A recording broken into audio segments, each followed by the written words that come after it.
सहारा India कई निवेशकों का अभी तक भुगतान नहीं हुआ है। वैसे में सभी निवेशक ये सोच रहे हैं कब हमारा भुगतान होगा, लेकिन आपको बता दें कि जितने भी निवेशक हैं जो सहारा इंडिया के निवेशक जो क्लेम कर रहे हैं उनका वेरिफिकेशन कंप्लीट नहीं हो पा रहा है, जिसके वजह से उन्हें भुगतान नहीं हो पा रहा है। किसी न किसी कारण की वजह से सभी निवेशकों को भुगतान नहीं हो पा रहा है। सहारा इंडिया क्रेडिट कोऑपरेटिव सोसाइटी द्वारा एक पत्र जारी किया गया है। इस पत्र में जितने भी निवेशक हैं जो सहारा इंडिया में क्लेम कर चुके हैं और सहारा इंडिया में क्लेम कर रहे हैं, उन सभी का कमियों को बताया गया है कि क्या क्या कमियों की वजह से आपका पैसा भुगतान नहीं हो पा रहा है, किस किस चीजों पर आपको ध्यान देना पड़ेगा जिसकी वजह से आपका पैसा रिफंड हो सके।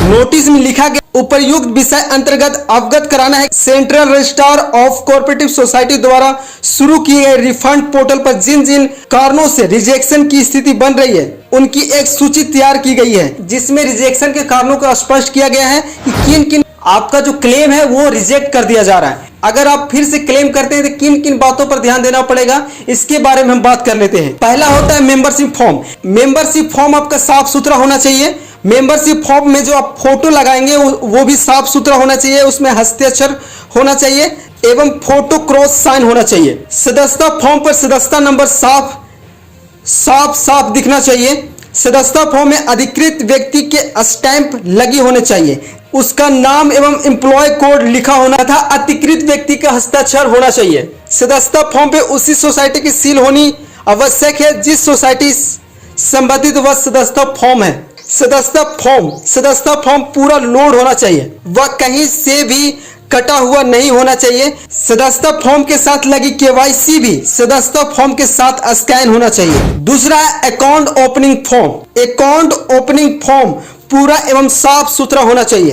अकाउंट ओपनिंग फॉर्म पर सदस्य का फोटो हस्ताक्षर होना अनिवार्य है एवं फोटो क्रॉस साइन भी होना अनिवार्य है। अकाउंट ओपनिंग फॉर्म पर मेंबरशिप संख्या एवं खाता संख्या साफ दिखाई देना चाहिए। अकाउंट ओपनिंग फॉर्म पूरा लोड होना चाहिए, वो कहीं से भी कटा फटा नहीं होना चाहिए। क्लेम करते समय जो मेन पॉइंट है वो क्लेम फॉर्म है।